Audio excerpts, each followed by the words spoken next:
చిన్న సైజ్ స్ట్రాబెర్రీలా ఉంది కదా. అలా అనుకుంటే మీరు పప్పులో కాలేసినట్టే.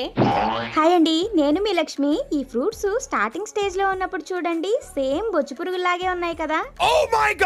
వింటర్ సీజన్ ఎండింగ్ లో ఈ చెట్టుకు ఉన్న ఆకులన్నీ రాలిపోయి కొత్త చిగురు వస్తుంది. చిగురుతో పాటు ఫ్రూటింగ్ స్టార్ట్ అవుతుంది. ప్రతి చిగురు దగ్గర ఫ్రూట్స్ ఎలా వచ్చాయో చూడండి. ఈ చెట్టుకి ఫ్లవరింగ్ లేకుండా డైరెక్ట్ గా ఫ్రూటింగ్ స్టార్ట్ అవుతుంది.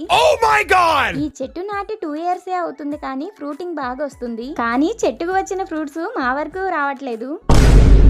ఇక్కడ చూడండి ఫ్రూట్స్ ఎంత బాగా వచ్చాయో, కానీ ఇవి పచ్చిగానే ఉన్నాయి. బ్లాక్ కలర్ లో వస్తేనే పండినట్టు అన్నమాట. అప్పుడే స్వీట్ గా ఉంటాయి. నార్మల్ గా పెద్ద కొమ్మలకు మాత్రమే ఫ్రూట్స్ వస్తాయి కదా, కానీ ఇక్కడ చూడండి సన్న కొమ్మలకు కూడా ఇలా చిగురు వచ్చి ప్రతి చిగురుకి ఫ్రూట్స్ వస్తున్నాయి. ఈ ఫ్రూట్ పేరు మీకు తెలిస్తే కామెంట్ చేయండి.